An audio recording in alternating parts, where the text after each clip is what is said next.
Hello, what's up?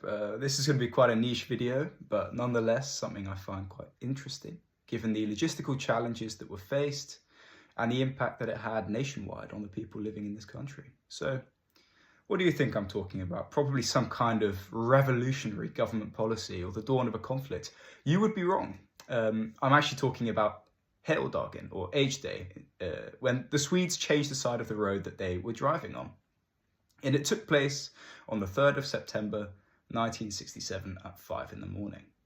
Officially, it was called Hög- och trafikomläggningen, which is right-hand traffic diversion in English. But Sweden wanted to change the side of the road that cars drove on from the left to the right. But why bother changing it? I mean, it seems like quite a lot of stress for no reason. For starters, most of the world, like today, was already driving on the right, and so it seemed to make sense for the government to try to match this. And on top of that, driving was becoming much more common in Sweden, and more people were buying cars and driving them. Initially, that doesn't seem to necessitate changing sides, but the key part here is that a lot of the cars that were owned were actually made for being driven on the right, because the position of the driver's seat was on the left-hand side of the car. And why was this, you might think? Surely you'd buy a car that drove on the left-hand side of the road if that was, well, the side of the road that your country legislated that you should drive on. Well, this was because many Swedes had bought their cars abroad or even imported them. And Volvo, Sweden's major car manufacturer, had already followed suit with the rest of the world and were making their cars to be driven on the right-hand side. The switch would be made with the help of all the local municipalities, and so they all had a lot on their plate in the run-up to H-Day.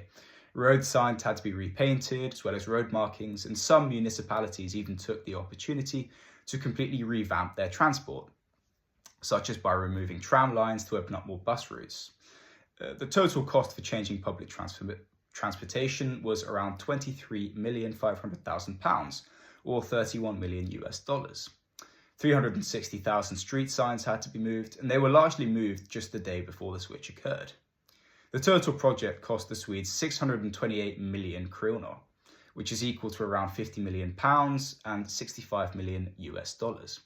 But it was a massive success. People started driving on the right, just after the 4-hour period from 1 to 5 in the morning, where no private cars were allowed on the roads.